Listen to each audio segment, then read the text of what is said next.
Pais alunos, vamos para a nossa última aula de História da Igreja, um total de 7, estamos chegando aqui ao fim do nosso programa, um programa resumido, estamos fazendo simplesmente recortes da história da Igreja e tentando situar vocês ao máximo no tempo, na proposta, na compreensão de como surgiram algumas coisas. Então eu espero que vocês tenham crescido bastante, essa aula de hoje é extremamente importante e eu quero que você mantenha o olho fixo aí na nossa telinha, tá? Para você não perder nenhum detalhe, porque ela vai basicamente deixar vocês ou entregar vocês no ponto para que a professora Núbia continue depois de mim falando do movimento, da história do movimento pentecostal, tá bom? Então, olho na tela. Na aula passada nós falamos um pouco sobre as reformas dentro da reforma, falamos do movimento anabatista, falamos acerca do arminianismo, falamos acerca do movimento puritano na Inglaterra,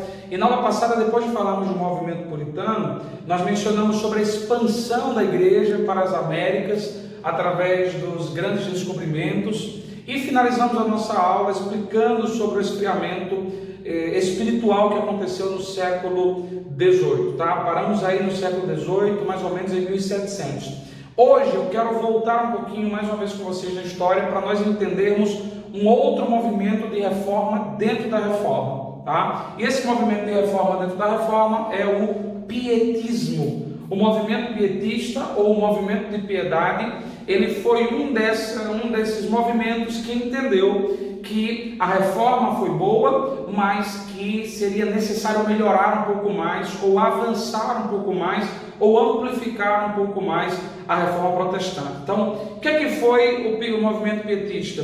Ele foi um movimento de reforma dentro da reforma que surge aproximadamente 150 anos após Martinho Lutero. Ele surge em um movimento de consolidação da ortodoxia luterana.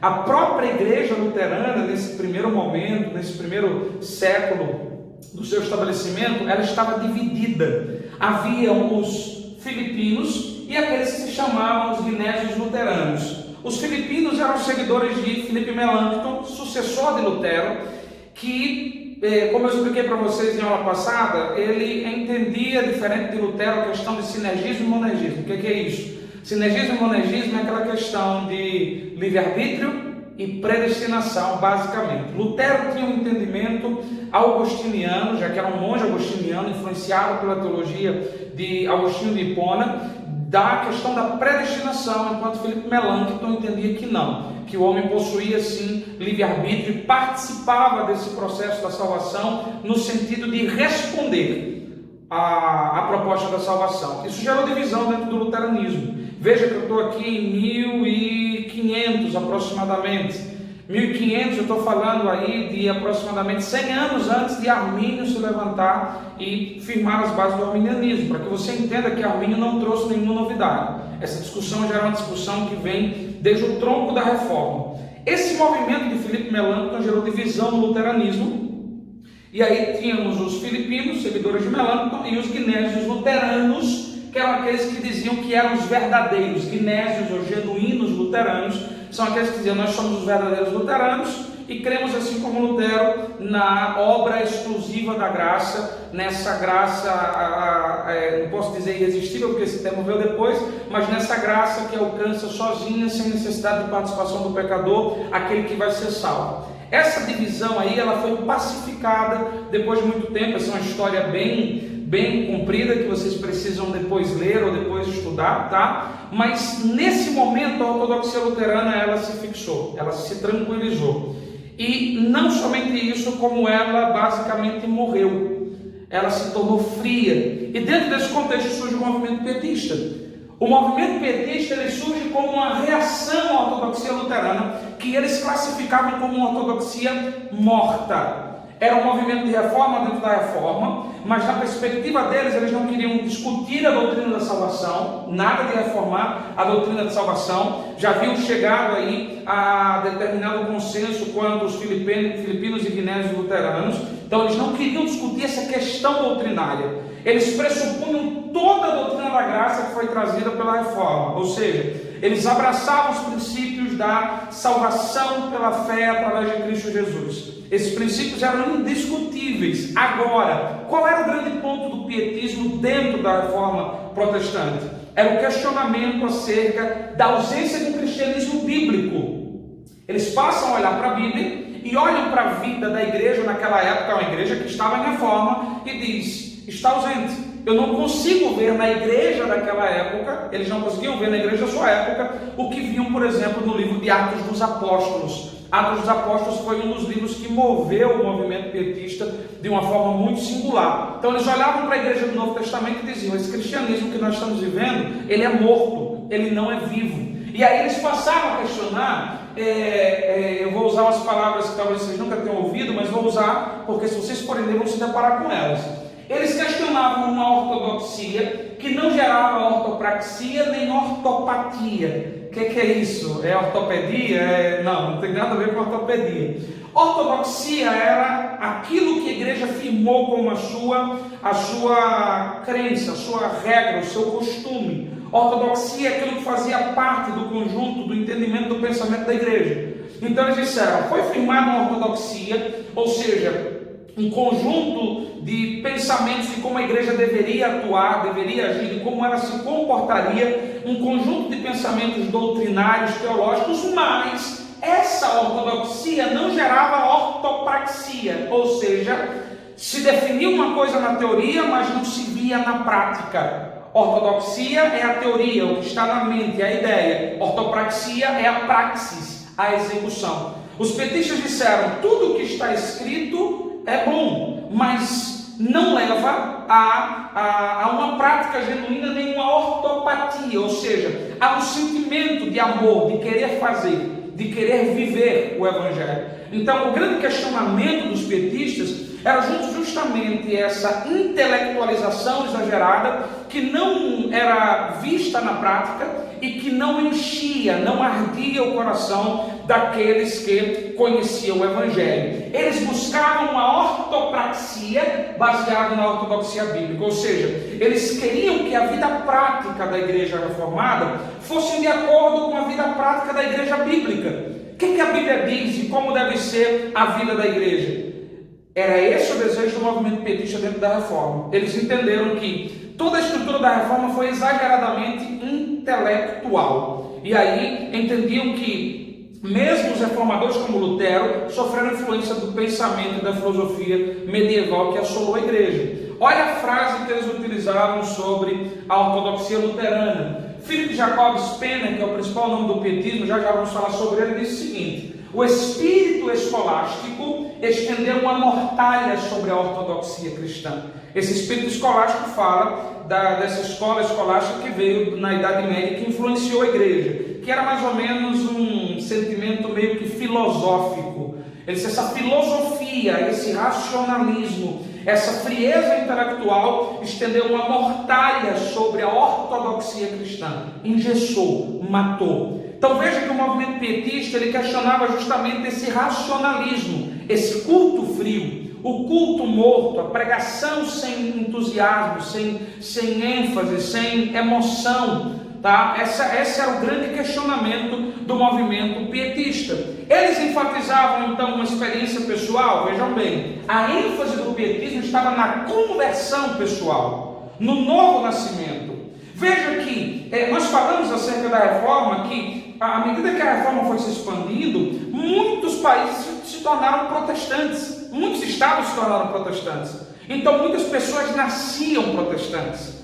Assim como em países católicos as pessoas adotavam a religião dos seus pais, muitos protestantes, ainda mais pelo exagerado racionalismo trazido pelo pensamento da reforma, muitos protestantes nasciam protestantes, mas não enfatizavam sua experiência pessoal de conversão. E aí eu coloco para vocês o seguinte: eles questionavam a mentalidade da ortodoxia luterana, de que no pé do batismo e na posterior confirmação pela profissão dos credos e cumprimento dos sacramentos e métodos procedimentais estava o caminho para a inclusão na salvação. O que é pé do batismo? É o batismo de criança. Os luteranos, mesmo depois da reforma, a igreja luterana, assim como muitas igrejas calvinistas, batizam crianças. Enquanto para nós, por exemplo, na Assembleia de Deus, o batismo ele não é um ato salvífico. Ele é simplesmente uma declaração pública da nossa salvação. Por que os luteranos batizavam crianças? Porque eles entendiam, assim como muitos calvinistas, igrejas calvinistas como a presbiteriana, que acredito que ainda hoje batiza crianças, a grande maioria delas, acredito não, a grande maioria delas ainda batiza crianças, eles entendiam que era necessário, esse rito era necessário.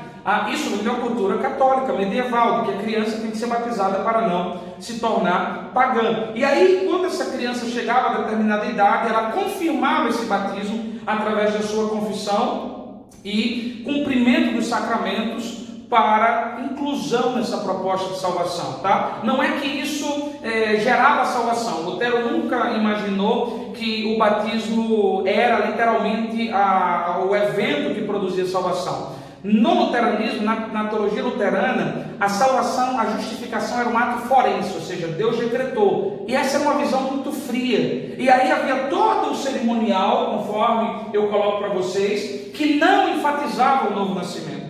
Não enfatizava a experiência individual, pessoal do novo nascimento. Havia uma ênfase, por exemplo, a criança é batizada, já é batizada, quando ela crescer ela vai confirmar os credos e por aí ia. Ou seja, havia um racionalismo ao qual o pietismo estava se opondo. Nesta ênfase ao novo nascimento, eles têm uma dificuldade. Eles discordavam do protestantismo por herança. É aquilo que eu falei para vocês, as pessoas já nasciam cristãs. Então o que aconteceu? 150 anos depois da reforma, o que você tem era muitas famílias protestantes que geraram filhos protestantes, netos protestantes, e essas pessoas eram protestantes por herança. E aí estava o problema. Elas não viveram a experiência pessoal do novo nascimento. Elas simplesmente herdaram essa experiência com o protestantismo. E essa herança não gerava um sentimento de nascer de novo. O que eles prezavam, e eu coloquei isso aqui para vocês entenderem, era por um cristianismo visível e vibrante. Inclusive, eles diziam que por isso nós seríamos julgados. Em um dos textos pietistas, eu acho que é no livro Pia Desidéria, tenho dúvidas, tá? O escritor vai dizer o seguinte: nós não seremos julgados pelo quanto de teologia que sabemos. Nós não seremos julgados pela capacidade de explicar ou não a forma da atuação de Deus, enfim, a mecânica de como Deus age. Nós seremos julgados por uma vida de piedade, se nós cumprimos ou não o Evangelho, se nós cumprimos ou não o cristianismo. Então, eles diziam que o cristianismo, o protestantismo recebido por herança, ele impedia que uma pessoa tivesse uma vida espiritual vibrante, viva, totalmente visível. E para o movimento pietista, a vida espiritual deveria ser visível, vibrante e perceptível. Nesse contexto, então, esse questionamento sobre uma vida espiritual apática, formal, ou seja, porque você é crente, porque sou filho de crente, isso era o que mexia com o coração dos pietistas e fazia com que eles discordassem daquela estrutura que a reforma não corrigiu do catolicismo. Tá? A reforma, eu vou deixar para outra hora o que eu ia dizer, tá? Mas a reforma ela foi limitada em muitos pontos, principalmente na questão pneumatológica. Tá? Dentro do movimento pietista, há um nome que se destaca, dentre outros tantos, que é o nome de Philipp Jacob Spener. Era um pastor luterano, pastoreou muitos anos na igreja de Frankfurt, estudou em Estraburgo, um lugar dominado pela teologia calvinista, tá? O centro reformado extremamente calvinista. Lembra-se que Calvino viajava para lá para estudar, parou em Genebra, depois passou algum tempo lá, depois que foi expulso de Genebra. Então Estraburgo era um centro calvinista, ele estudou nesse centro e ele se torna a principal figura do pietismo, porque ele conhece a teoria do calvinismo e o seu coração arde porque ele não quer uma ortodoxia morta, ele não quer viver aquela análise filosófica extremamente impraticável das filosofias teológicas, e ele vai escrever o livro Pia Desidéria, Desejos Piedosos. É um livrinho curto, se você o encontrar em português, me diga onde você encontrou, porque eu também preciso de um. O Pia Desidéria é um livro curto, mas onde ele faz aí a expressão dos seus desejos piedosos. E nesse livro ele expressa o seu pensamento. Philipp Jacob Spener, ele vai detalhar nesse livro o seu pensamento sobre como deve ser a vida cristã. E nesse livro Desejos Piedosos, ele vai expressar que a maior ênfase do movimento pietista está no desejo por uma renovação espiritual da igreja. A igreja não poderia ser simplesmente renovada no seu raciocínio. A reforma não poderia ser simplesmente intelectual. Essa reforma deveria ser espiritual. A vida espiritual da igreja deveria ser movida, levada a essa condição viva e vibrante. E aí ele vai fazer uma crítica ao estado em que a igreja se encontrava. Como é que a igreja se encontrava? A igreja luterana, apesar da reforma, ela trouxe a organização medieval da Igreja Católica para dentro dela. Governantes religiosos e leigos. Haviam aí os estamentos. Os governantes que governavam a igreja por decreto, literalmente. Eram literalmente autoridades inquestionáveis.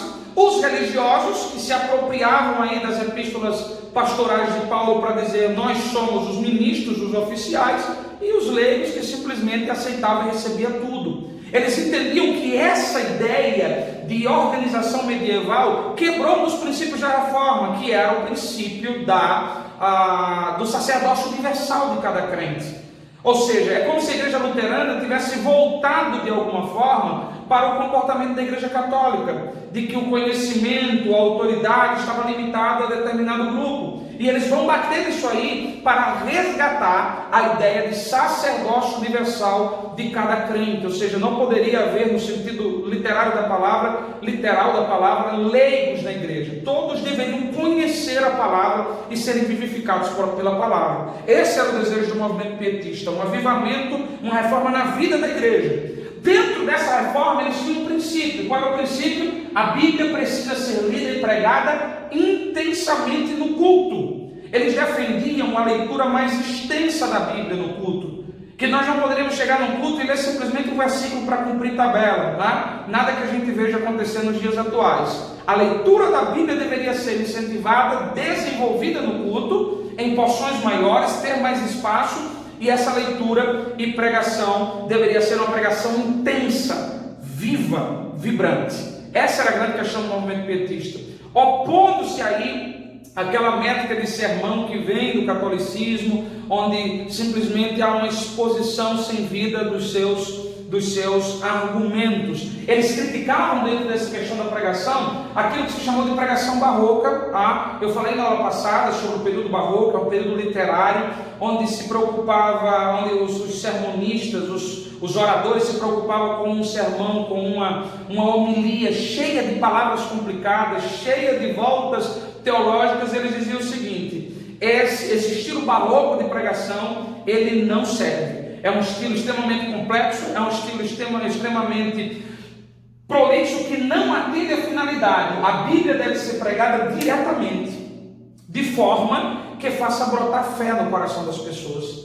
Veja que o movimento pietista, ele quer literalmente tocar o homem, ele quer sair da racionalidade, porque nem todos compreendiam os pressupostos e as discussões teológicas da época, e ele quer que a Bíblia seja diretamente pregada para que o povo possa entender.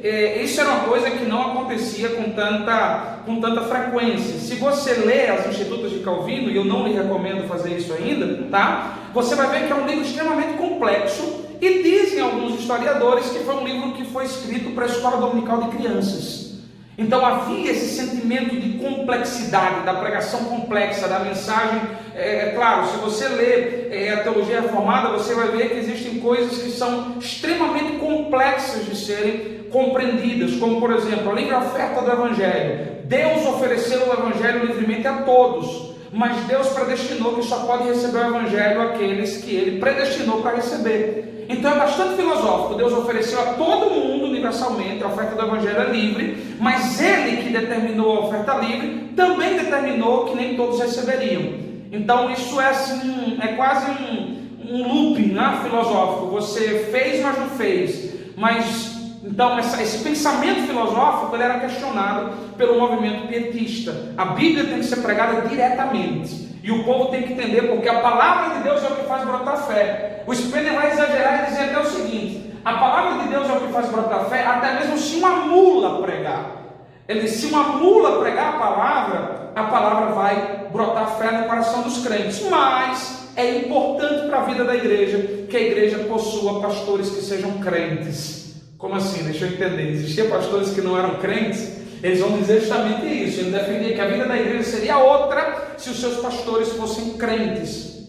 E com crentes aí entendo o seguinte: se fossem justamente aquilo que eles pregavam, fosse um exemplo vivo e vívido do evangelho que estava na Bíblia. Ele está dizendo que o exemplo da vida dos pastores era o que influenciaria a igreja. Ou seja, a pregação seria muito mais viva e eficaz se a vida dos pastores estivessem de acordo com ela. Não é simplesmente o testemunho pessoal, é o exemplo pessoal de uma vida de piedade. Quando eu falo de piedade, eu falo de praticar a doutrina, viver a doutrina. Nesse sentido de viver a doutrina, você deve estar dizendo: então os pietistas, como muita gente acusa o movimento pietista, na Inglaterra inclusive, durante algum tempo, pietista se tornou um termo pejorativo. Quando algum inglês queria xingar outro, que fosse desse meio dos crentes, xingava de pietista, né? Seu pietista, hoje é petista, né? Eu estou falando de pietista, cuidado. Então, o movimento pietista ele foi acusado indevidamente de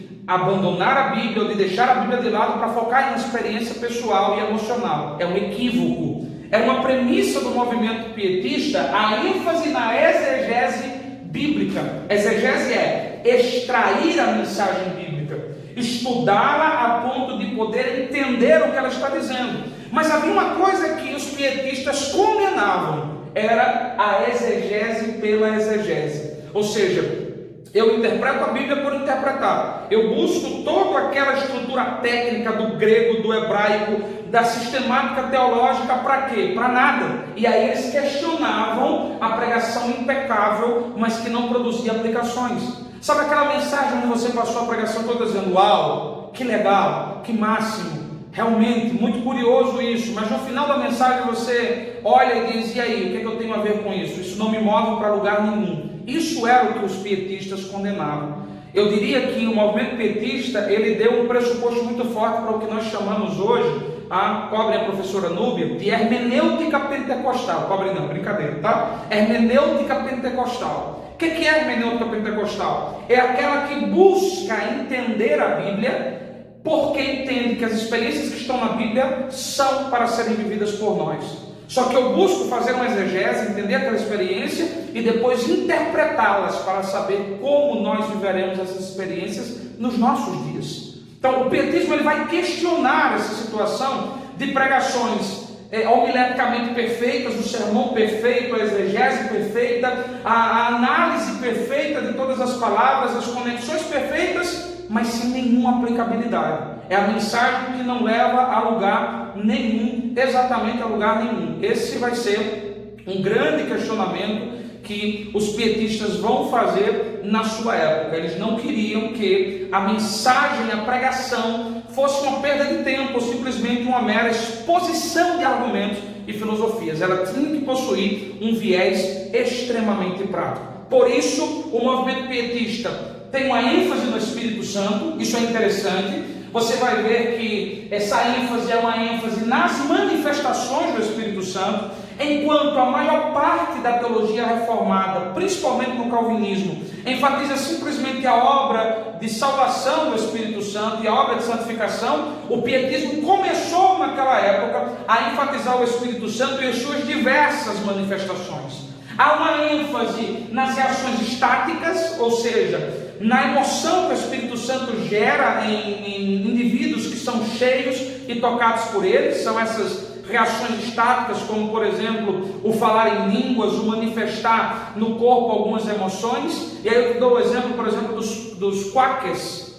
Os quakers que receberam esse nome porque quando sentiam a presença de Deus eles tremiam, e aí receberam o nome de quakers, aqueles da aveia quaca mesmo, os caras que aparecem de chapéu preto, de roupa preta. Eram crentes que viviam nessa ênfase das reações estáticas com o Espírito Santo. Eles deram uma ênfase em uma experiência pessoal e não cultural com a palavra de Deus e com Deus. O que eu quero dizer por uma experiência pessoal e não cultural? A experiência cultural é o cristianismo por herança. A experiência cultural é quando eu assimilo a ideia teológica, mas não vivo essa ideia teológica. Ele está dizendo que a teologia tem que ser prática, ou melhor, a Bíblia tem que ser vivida por mim, e não simplesmente entendida no âmbito intelectual. Intelectualmente, qualquer estudioso pode entender a Bíblia, mas a experiência pessoal com a palavra de Deus só pode ser vivida por aquele que vive uma experiência com o Espírito Santo. Então eles enfatizam essa experiência pessoal e não simplesmente cultural com o Espírito Santo e com a palavra de Deus.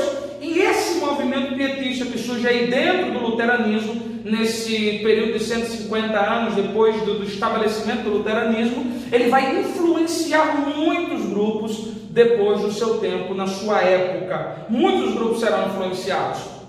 Um desses grupos, eu estou pegando um exemplo, porque o nosso tempo e a nossa estrutura não nos permite falar dos vários grupos, foi o grupo dos crentes moravianos. E aí eu te recomendo buscar, pesquisar e ler acerca sobre o avivamento morávio. Os moravianos, eles foram profundamente impactados pelo movimento pietista. Quem eram os moravianos? Os crentes moravianos se tornaram um grupo pietista. Eram povos da atual República Tcheca. Naquela época, a República Tcheca tinha duas principais regiões, a Morávia e a Boêmia. Esses crentes viveram um momento forte antes da Reforma Protestante com João Hus. Lembra, nas aulas passadas eu te falei sobre João Hus, pré-reformador, o cara que traduziu a Bíblia, morreu com ela queimada, amarrada no peito, ele foi queimado vivo e profetizou: vocês estão queimando o pato, mas daqui a 100 anos Deus levantará o cisne. Pois bem, João Hus era da região da Boêmia, vizinho a Morávia, dentro da mesma região. E a pré-reforma que ele produziu lá alcançou muitos crentes. Uma comunidade forte se estabeleceu na região da Boêmia. Esse ambiente de pré-reforma fortaleceu uma igreja.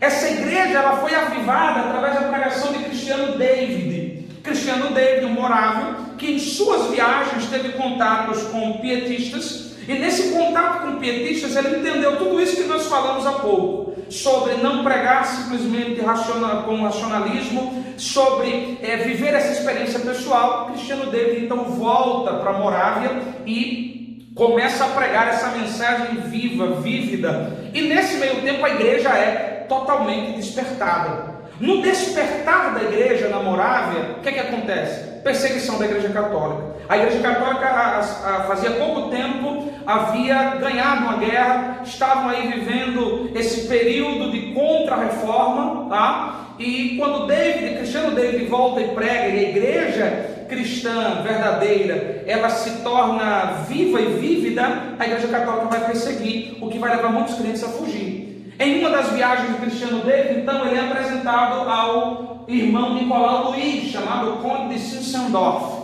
Esse cara é um cara que você não pode perder de vista.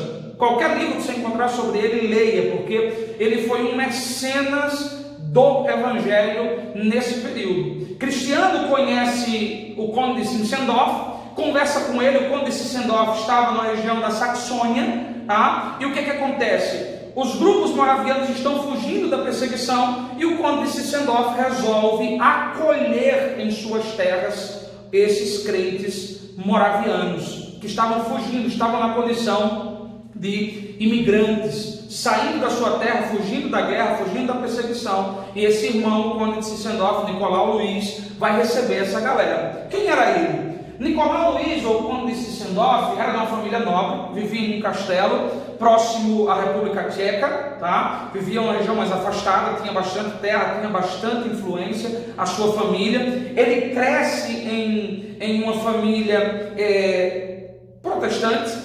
Ele tem um contato com o pietismo por causa da sua avó e da sua tia, que passam a criá-lo. O seu pai, salvo equívoco, o seu pai falece, e a sua avó e a sua tia vai auxiliá-lo na sua criação. Elas eram pietistas. Nesse período, o filho de Jacob Spener, o principal cabeça do pietismo, visitava a casa de Nicolau Luiz, do Conde de Zinzendorf, quando ele ainda era criança, adolescente. Então ele recebe uma influência forte do pietismo, tão forte que ele vai estudar em uma escola pietista, a escola de August Hermann Francke, outro nome importante do pietismo, tá? Não temos estrutura para aprofundarmos mais nos nomes de cada movimento, mas quem sabe aí façamos alguns mini cursos sobre cada um deles para que você entenda, tá? Ele vai estudar numa escola pietista, onde a influência do pietismo vem forte sobre a vida dele. Uma vez formado e como filho de aristocrata, como um cara bem conceituado economicamente, ele vai viajar pela Europa. Nessa viagem pela Europa, ele se depara com um quadro, o quadro Ecce Homini. Ecce Homini é a expressão "este é o homem" ou "eis aí o homem". São as palavras de Pilatos em relação a Jesus, quando Jesus está coroado de espinhos, está ali sendo vilipendiado, envergonhado, e ele se depara com esse quadro do pintor Dominique Fett, e nesse quadro existe uma escritura que diz: tudo isto fiz por ti, o que fazes por mim? Naquele momento, o conde de Zinzendorf, o Nicolau Luiz, ele é literalmente chocado com aquela pergunta. É como se ele estivesse vendo literalmente Jesus falando com ele, dizendo: tudo isso, ou seja, o quadro retratava o sofrimento de Jesus, tudo isso eu fiz por ti, e o que é que você faz por mim? Isso impacta a vida dele, e ele é impactado por duas situações que são contíguas, são situações que não se separam: avivamento e missões. Ele já vivia debaixo de uma forte influência do pietismo, mas diante dessas palavras que ele lê, ele agora é movido para levar esse avivamento a outras pessoas e para promover a obra missionária. Ele ouve acerca de missionários no meio dos esquimós, ele ouve acerca daquilo que falamos na aula passada sobre alguns missionários que estavam indo para países que estavam sendo recém-descobertos. Falamos sobre missionários que iam como mão de obra para trabalhar, e falamos de missionários que iam para evangelizar, muito pouco naquela época. As missões modernas só vão começar aí perto de 1800, 1793 aproximadamente, tá? Então aqui ele ouve sobre relatos de que crentes estão fazendo alguma coisa para Jesus, e ele se sente impulsionado a isso. E dentro desse contexto ele conhece o Cristiano David, o pastor moraviano que gerou esse avivamento na Morávia. O que é que ele faz? Ele projeta, ele sonha com uma comunidade de crentes, e ele cede as suas terras, ou parte das suas terras, para receber essas famílias que estão fugindo da Morávia em busca de um abrigo. E ele tem esse sonho: criar uma comunidade de crentes regidas pela palavra de Deus. Dentro desse contexto, o conde de Zinzendorf, ele cria aquilo que conhecemos como uma comunidade de Reinhardt. Essa comunidade, cujo nome significa guarda do Senhor, está ligada a um texto do Salmo 37, eu creio. Ele cria essa comunidade com esse nome, e essa comunidade se torna um lugar de refúgio para os crentes moravianos que estavam fugindo da perseguição. Aquele grupo pietista de várias comunidades religiosas diferentes, anabatistas e outras denominações, ou seja, vários povos da Morávia, de várias comunidades religiosas diferentes, se reúnem em uma mesma terra.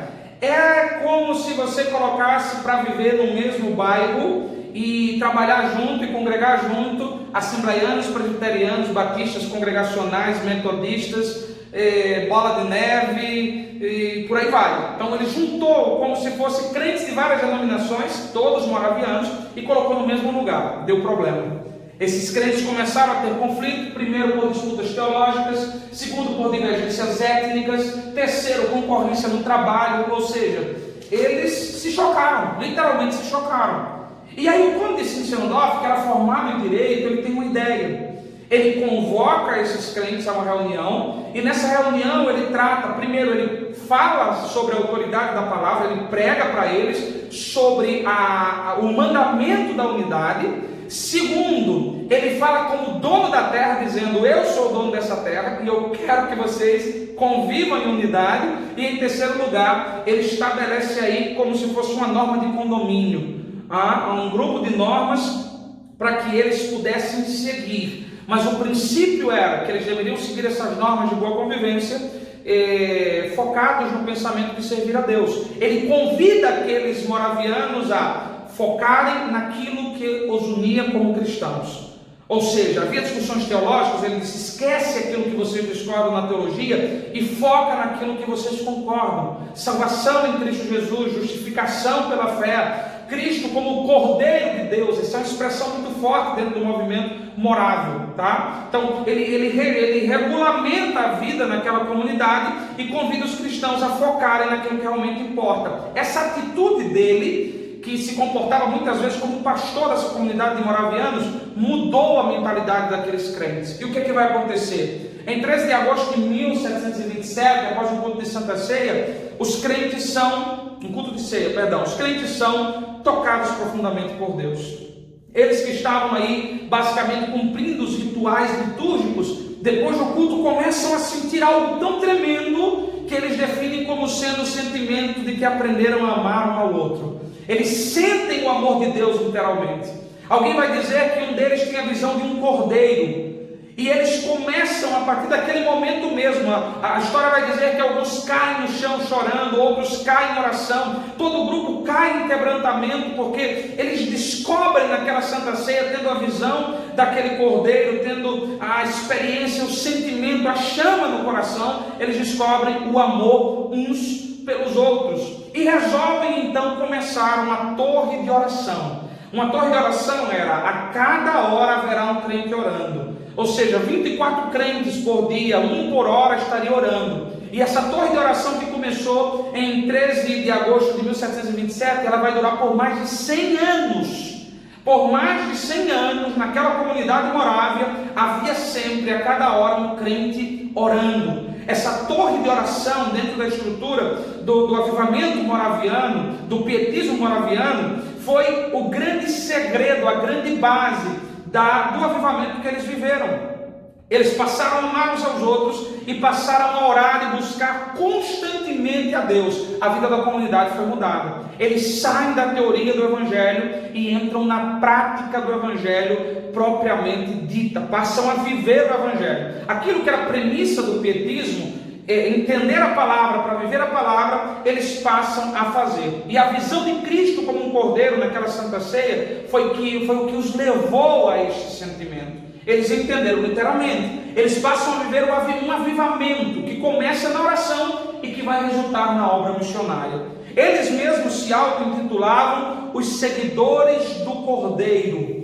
Os seguidores do Cordeiro. E havia um lema, não sei lhe precisar ao certo como era em latim, mas a tradução era mais ou menos assim: o Cordeiro venceu e nós o seguiremos. Eles tinham essa ideia da visão de Cristo crucificado e da necessidade de seguir a Cristo e de viver aquilo pelo qual Cristo morreu, de buscar viver aquilo pelo qual Cristo morreu. Então, o movimento pietista aí dentro dos moravianos, ele vai sair daquele campo de discussão teórica, filosófica, e ele vai entrar literalmente na prática do Evangelho. E essa prática vai produzir e provocar um enorme avivamento na obra missionária. Eles criam o conceito de que cada crente moraviano deveria ser um discipulador, da criança ao adulto. As crianças eram instruídas a pregar e a discipular na escola os seus amigos.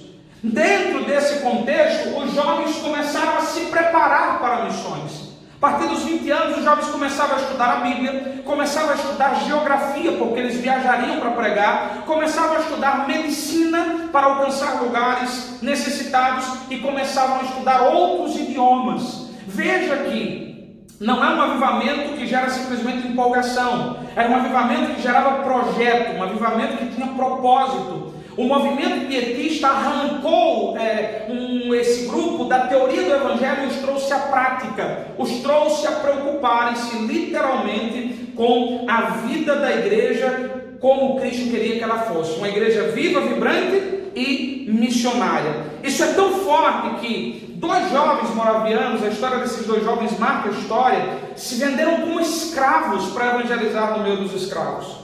Os escravos eram levados para determinados lugares, para ilhas principalmente, onde eles trabalhavam na parte da agricultura, na plantação de cana-de-açúcar e outras coisas mais, e eles queriam ir lá evangelizar. E o dono do barco disse: não aceito párocos, não aceito padres, não aceito bispos, não aceito protestantes na minha ilha. A única maneira de entrar nessa ilha é como escravo. E esses 2 jovens moráveis, o que fizeram? Se venderam como escravos para evangelizar os escravos, porque eles entendiam que os escravos deveriam ser alcançados.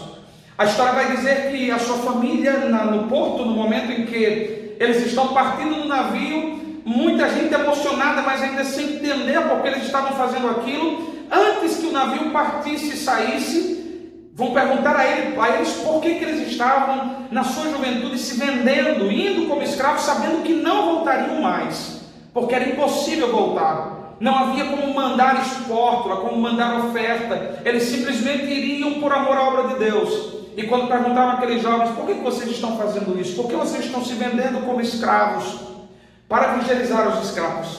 Eles disseram: o Cordeiro a sua recompensa. Estamos indo pela recompensa do Cordeiro. O Cordeiro morreu por isso, e o Cordeiro deve ter a sua recompensa, deve alcançar a sua recompensa. E esses dois jovens moráveis foram vistos a última vez saindo nesse navio de escravos, evangelizando os escravos, vendidos como escravos, no meio dos escravos, e somente anos depois se teria notícia, não deles, mas da obra que Deus realizou, não somente através dele, mas através de incontáveis missionários que foram enviados. Alguns falam de mais de 2.000 morávios enviados para evangelizar em todo o mundo. Foram incontáveis missionários, em um tempo em que não se tinha como projetar, não se tinha telefone, não se tinha meios de comunicação simples, não se podia enviar dinheiro, não se podia manter um projeto missionário. Eles simplesmente se prepararam para fazer missão e foram para não voltar mais, sabendo do seu comprometimento, porque o sentimento que estava no seu coração é que eles deveriam viver aquilo que a palavra estava ensinando que eles deveriam viver. A palavra dizia uma coisa, eles não poderiam ser diferente. Na cabeça deles, todo crente ou é um missionário ou é um impostor, ou é um pregador do Evangelho ou ele não está vivendo o Evangelho. Esse era o grande sentimento pietista, esse foi o grande sentimento que moveu o coração dos crentes morávios, para que você veja que a história da igreja, a história da reforma, ela não é simplesmente uma história de teorias, de teologia, não, a história da igreja é marcada por momentos como esse, em que nós somos convidados a olhar lá para trás e nos fazer essa pergunta: o que é que eu sou? Um crente ou um impostor?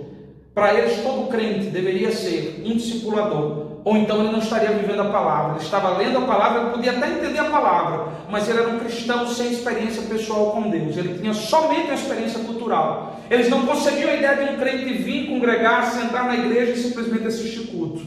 Aquele que foi realmente alcançado pela experiência do Evangelho vai viver a experiência do Evangelho. Assim os morávios se espalharam pelo mundo. Eles alcançaram a África, eles alcançaram a Groenlândia, eles alcançaram parte das Américas, eles alcançaram parte do Caribe, 80 anos antes das missões modernas. Nós vamos falar das missões modernas, só introdutoriamente, do pai das missões modernas, mas 80 anos antes de William Carey, os morávios fizeram algo extraordinário, levando o Evangelho a muitos lugares, influenciando vidas, como por exemplo John Wesley, que encontrou os morávios em uma viagem missionária.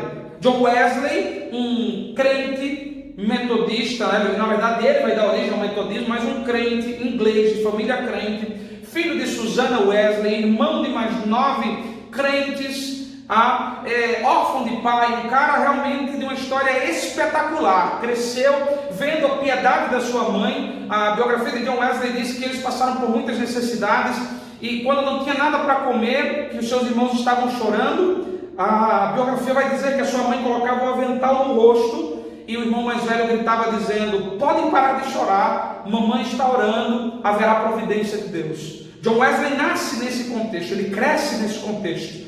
Ele sai da Inglaterra para evangelizar os índios na América, que estava aí vivendo uma ebulição do Evangelho, conforme nós falamos na aula passada. No meio da viagem, num navio, eles enfrentam uma tempestade enorme, e o barco estava quase para naufragar, e John Wesley estava com muito medo de morrer. E aí ele percebe do lado um grupo de pessoas que estão tranquilas. No meio da tempestade, os caras estão lá, tranquilos. E o que acontece? Ele procura saber por que vocês estão tão tranquilos no meio dessa tempestade. E ele descobre que se tratava de um grupo de moravianos, E aquele grupo de morávios dizia: nós estamos tranquilos porque somos salvos em Cristo Jesus. Conhecemos o Evangelho, nossa vida pertence a Deus, não tememos a morte. E o Wesley estava com muito medo da morte. Diante daquela situação, ele se vê tão impactado que ele vai usar a seguinte frase no seu diário, na sua história: fui à América evangelizar os índios, mas quem me converterá?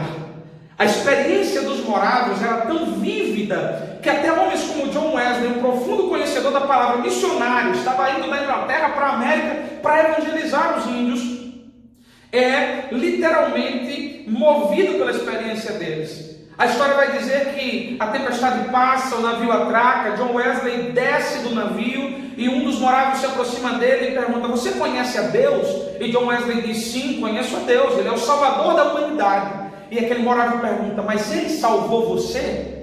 Ele salvou a tua vida?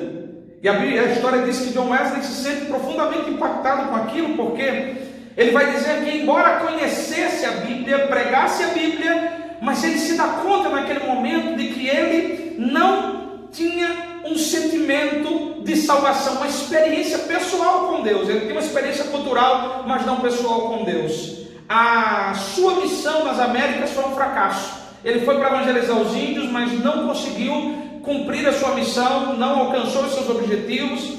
Ele volta para a Inglaterra, e aí começamos a história de um dos grandes homens que promoveu um dos grandes avivamentos e que é fruto dessa linha pietista que é John Wesley. Ele volta para a Inglaterra com esse barulho de trem na cabeça. Fui para a América para converter, para salvar os índios, mas a mim quem salvará?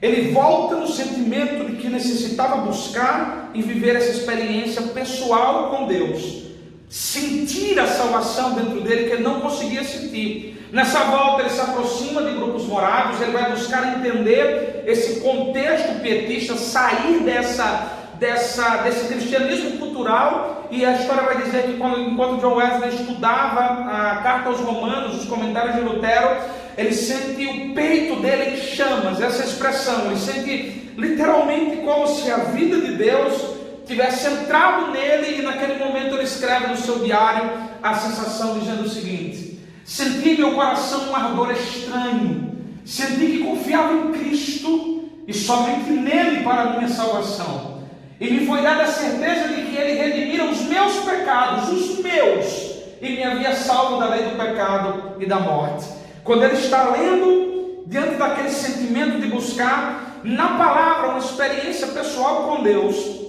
ele sente que Deus perdoara os seus pecados. Ele tinha agora uma resposta para aquela pergunta que o morável lhe havia feito: ele salvou você? Agora, depois de anos de fé, John Wesley está dizendo: agora eu sinto que ele me salvou. Eu sinto que eu confio somente em Cristo para a salvação. Não é pelo que eu faça, não é pelo que eu herdei da minha família. John Wesley ele vai ser um grande teólogo e ele vai ressignificar, por exemplo, o arminianismo. Existe o arminianismo clássico e o arminianismo wesleyano. Nós geralmente somos armínio-wesleyanos, porque ele vai buscar sintetizar, estudar, falar sobre santidade, falar sobre salvação. John Wesley vai se tornar um grande pregador do Evangelho, e a vida de John Wesley inicia um dos grandes avivamentos na Inglaterra, e por que não dizer no mundo, porque o que aconteceu na vida de John Wesley, aquele encontro naquele navio com aquele grupo de morávios, mudou a história dele e deu início há uma mudança radical, inclusive na pregação. O tempo em que John Wesley está vivendo agora é o tempo da mudança histórica, é o tempo da pregação avivalística. A pregação de John Wesley, nesse tempo nós temos John Wesley, George Whitefield na Inglaterra, Jonathan Edwards nos Estados Unidos. A coisa muda completamente. Começamos a viver nos Estados Unidos com Jonathan Edwards o grande primeiro despertamento, o grande primeiro avivamento nos Estados Unidos. George Whitefield, o pregador ao ar livre, pregava para uma multidão de centenas de pessoas sem microfone. A história diz que a sua voz era muito forte, ele viajava a cavalo, assim como John Wesley. E John Wesley, ele começa então, nesse avivamento, a trazer situações novas, como por exemplo, pregar fora do templo. Ele começa a entender que a pregação deveria ser missionária, que a dinâmica do ministério deveria ser missionária. Ele anda a cavalo pregando por aí. A sua biografia diz que inclusive o seu cavalo um dia adoeceu, estava muito mal, e ele ora pelo cavalo, e Jesus cura o seu cavalo para que ele continue pregando. Certa vez, quando ele estava pregando na rua, ao ar livre, o que não era comum, veja bem, ele estava na Inglaterra, que é protestante. Ele vai pregar na rua, mas os próprios crentes não queriam, porque a pregação deveria ser dentro do templo. Ele vai ser enxotado, ele vai ser questionado, alguém manda ele prega, vai pregar na tua paróquia, e ele usa a célebre frase em resposta a essa ordem, dizendo: a minha paróquia é o mundo, e o meu púlpito é a próxima esquina. Ou seja, o avivamento de John Wesley é influenciado pelos morávios, influenciados pelo movimento pietista, por esse sentimento de que precisamos viver a palavra, de que a reforma não poderia ser simplesmente racional, ela tinha que trazer vida espiritual para a igreja. Tirou a igreja de dentro do templo. tirou literalmente a igreja de dentro do templo. John Wesley entendia, ele dá origem ao movimento metodista, e esse movimento metodista, ele é baseado em uma filosofia. O evangelho deve chegar de maneira simples às pessoas. É a mesma base do pietismo. A Bíblia tem que ser pregada diretamente, sem rodeios, sem firulas, sem essas manobras que tornam a pregação complexa e ininteligível. Wesley diz, a palavra, o evangelho tem que chegar às pessoas simples. E o evangelho tem que alcançar classes de pessoas que não entram na igreja: prostitutas, marginalizados, mendigos, moradores de rua. Aquelas pessoas que não têm condições de entrar na igreja devem ser alcançadas pelo evangelho. Por isso John Wesley vai sair da igreja, e ele vai entender também que o evangelho deveria ser pregado nas casas das pessoas que estavam ali na Inglaterra. Esse movimento leva a igreja para dentro das casas. É inclusive uma proposta do movimento pietista. A igrejinha ou as igrejinhas dentro da igreja. O que o movimento pietista dizia? Enquanto a reforma era litúrgica e cerimonial, no sentido de que o culto, a cerimônia do culto era inalterável, era intransponível, era aquele movimento, aquela homilia engessada, a pregação era no púlpito, era na igreja ou nas universidades. O movimento pietista dizia que dentro da igreja seria necessário ter igrejinhas, ou seja, os crentes ouviam a pregação no domingo na igreja, mas se reuniam em pequenos grupos, por exemplo, nas casas, nas terças, nas quartas, nas quintas, para estudarem a pregação que foi pregada no domingo. O movimento pietista pregava isso. E John Wesley, absorvendo isso do movimento pietista, o que ele vai dizer? O evangelho precisa chegar nas casas, precisa alcançar as pessoas. Existe uma angústia para que a pregação, o evangelho, a Bíblia, a palavra, Deus, a experiência com Deus alcance as vidas que estavam ouvindo a palavra. Existe uma angústia para que eles possam viver essa experiência. E essa angústia marca a vida e a história de John Wesley. John Wesley vai dar início ao que fica conhecido na história como o movimento de santidade, que é a raiz teológica do pentecostalismo moderno. O movimento de santidade, chamado Holiness Movement, ele vai ser um movimento forte, que vai prezar pela santidade interior e pela santidade exterior. Ele vai dar origem à igreja metodista, ele vai dar origem mais à frente, perto de 1900, à igreja do Nazareno. Ele vai dar origem à aliança missionária cristã, porque eu conheço essa igreja só em espanhol, Aliança Missioneira Cristiana. Tá? Então ele vai dar origem a várias igrejas dentro desse movimento de santidade, e ele vai dar origem também a um movimento que vai desembocar no movimento pentecostal, que vocês estão estudando aí, ou vão estudar, na verdade, depois, na próxima semana, com a professora Núbia. O movimento de santidade ele vai ser forte, ele pregava a questão da perfeição cristã. Wesley, inclusive, exagerava teologicamente. Ele dizia que em algum momento nessa vida, ainda em vida, nós alcançaríamos a plena santificação, a perfeita santificação, nem que fosse no último instante da nossa vida, às vésperas da nossa morte, mas nós alcançaríamos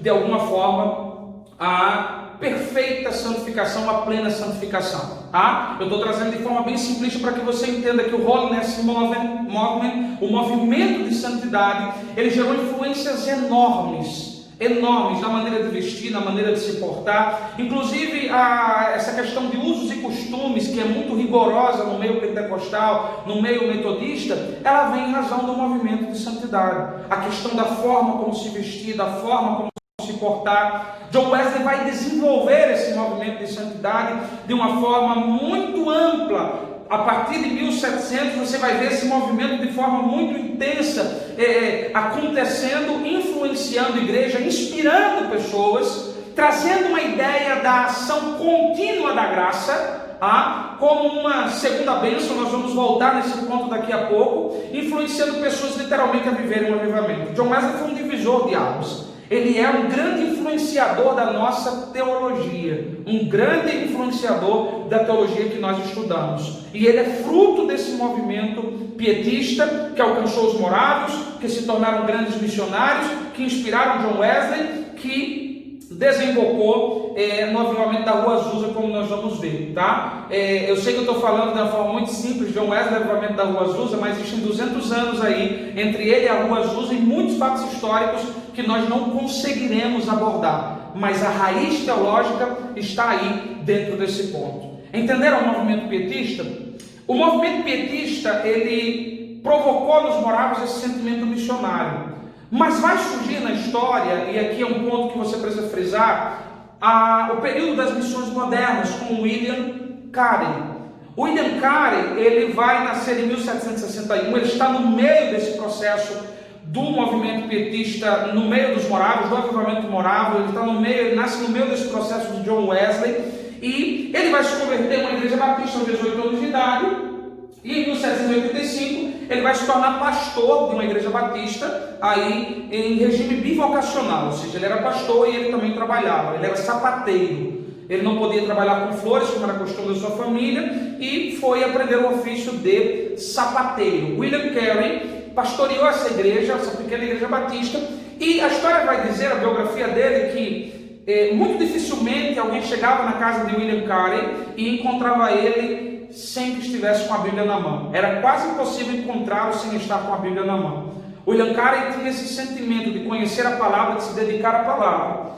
E aí, pela leitura da Bíblia, ele concluiu que a evangelização do mundo era uma responsabilidade da igreja. Veja, no mesmo período em que Deus está avivando um grupo de moravos lá na comunidade de Greenhurt, a partir do conde de Zinzendorf, que provoca esse grupo que foi avivado pela visão e pelo sentimento de Deus a fazer missões, nesse mesmo período, muito próximo, Deus está levantando aquele que seria o pai das missões modernas.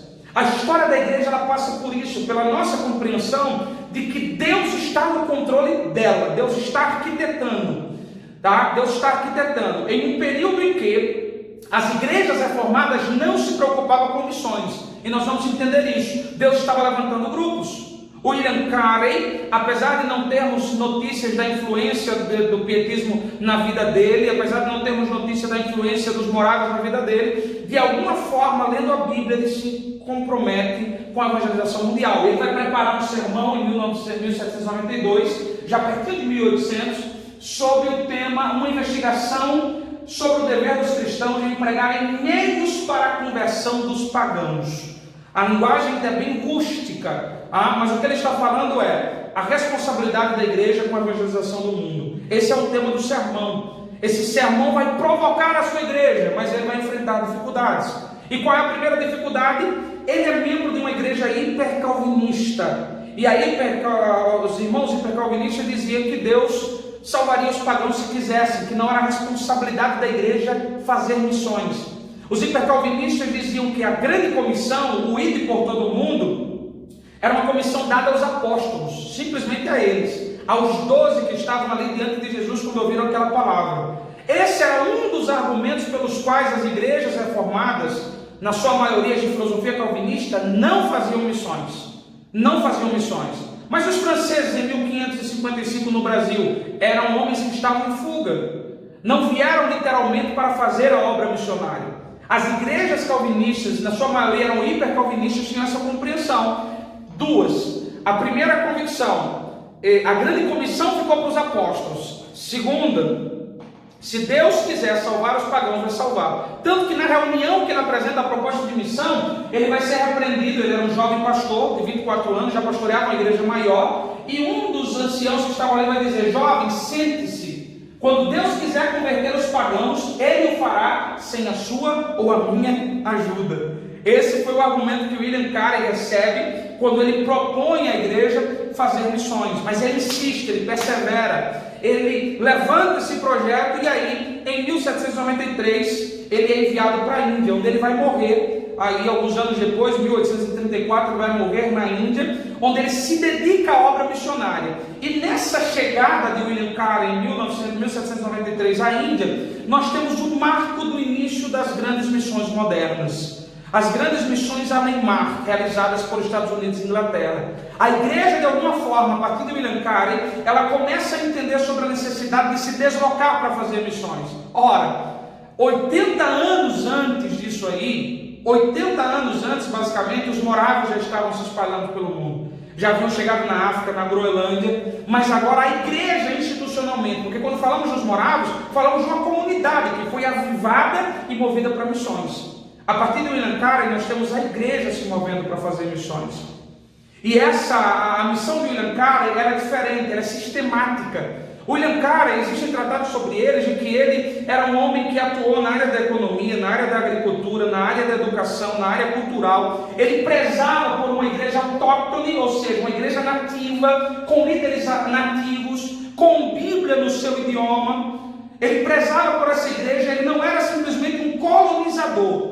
Veja bem, as primeiras missões da igreja, depois da reforma, estavam muito ligadas ao sentimento colonizador. Lembra quando eu falei na aula passada sobre os que queriam ir para os Estados Unidos para estabelecer a terra prometida, a Nova Jerusalém? Havia um sentimento ligado a esse movimento colonizador. Os morávios romperam com isso.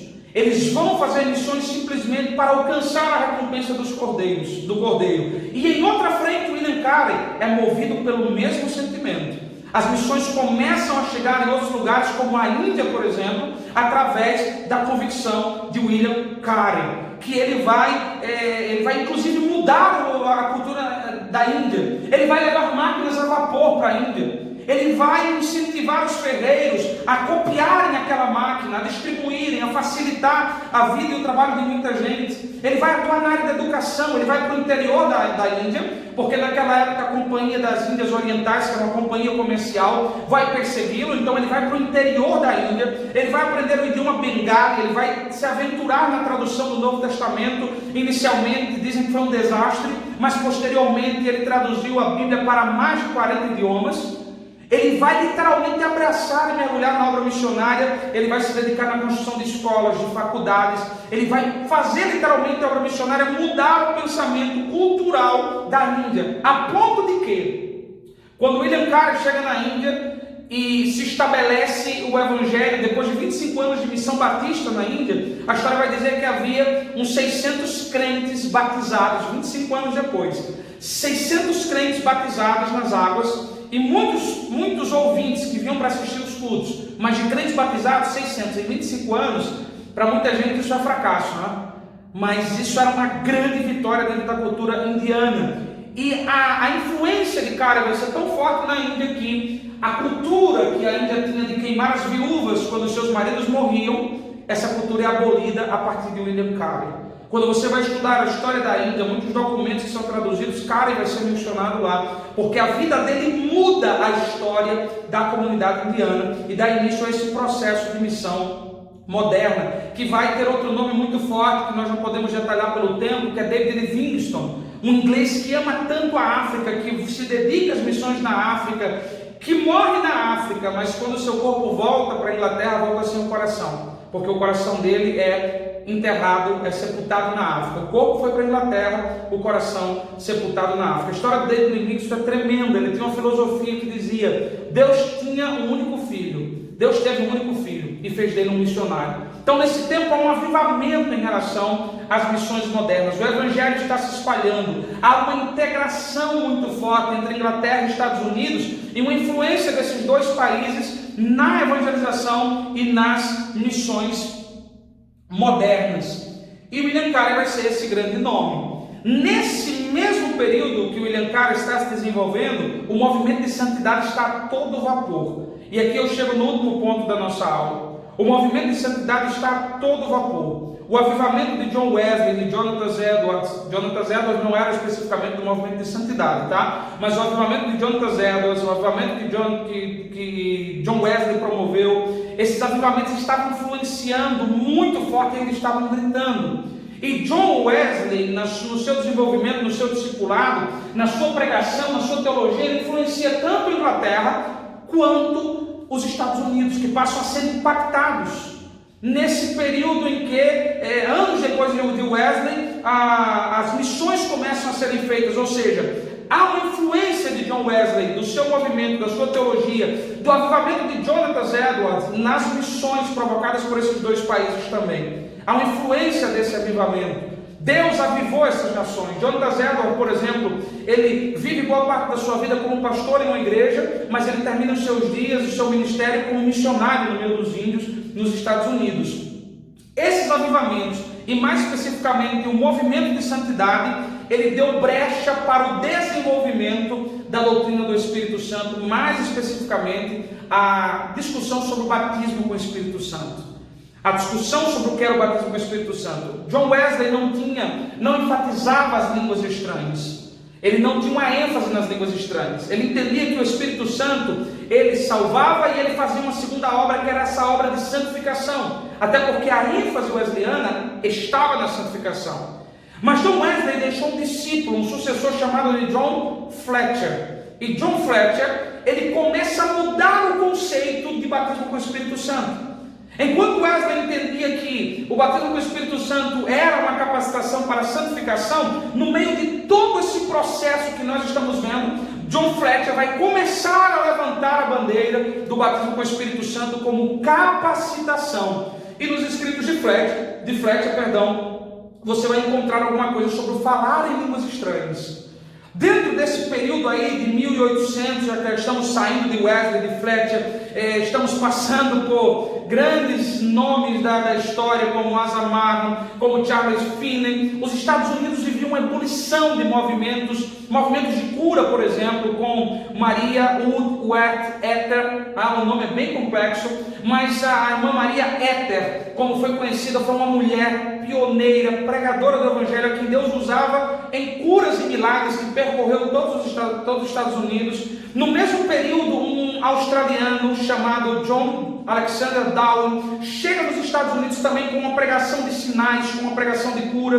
Em ambos os ministérios, quando você lê as biografias, se falava sobre a manifestação de línguas estranhas, tá? É um período de grandes movimentos, é um período em que se levanta D.L. Moody, um dos grandes evangelistas do século XIX, pregando o Evangelho e sendo conhecido como avivalista da segunda bênção, enfatizando que a salvação é uma primeira bênção, mas que o crente recebe uma segunda bênção no momento em que ele é absolvido do corpo de Cristo, ele recebe uma segunda bênção, ou seja, começa a se preparar um caminho para o movimento pentecostal. Começa a se buscar acampamentos. Esses acampamentos eram acampamentos onde se buscava uma experiência pentecostal. Ainda não podemos falar pentecostal porque o termo vai ser mais fortificado depois, mas uma experiência com o Espírito Santo. Nesses acampamentos, nos cultos, nas pregações, nas tendas armadas em várias cidades, onde se pregava o Evangelho e se curava os enfermos. O movimento de santidade ainda influenciava todo vapor? Influenciava todo vapor. Mas agora você já começa a ver precursores do pentecostalismo, como a Maria Ether, que é chamada a avó do movimento pentecostal. Ela vai influenciar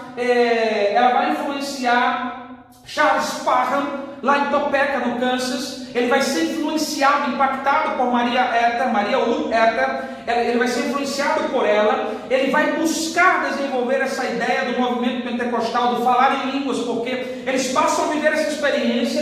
Ele cria uma escola ali no Kansas, em Topeka, no Kansas, e falando sobre o livro de Atos dos Apóstolos, ele provoca os seus alunos a buscarem a experiência de Atos dos Apóstolos. E aí é quando na história a irmã Agnes Osman vai estudar a Bíblia, vai buscar entender Atos, vai buscar essa manifestação do Espírito Santo através de línguas estranhas que já vinha acontecendo, não com muita frequência, mas é mencionado na história, e ela recebe o batismo com o Espírito Santo. Salvo equívoco, ela passa 3 dias falando em línguas estranhas.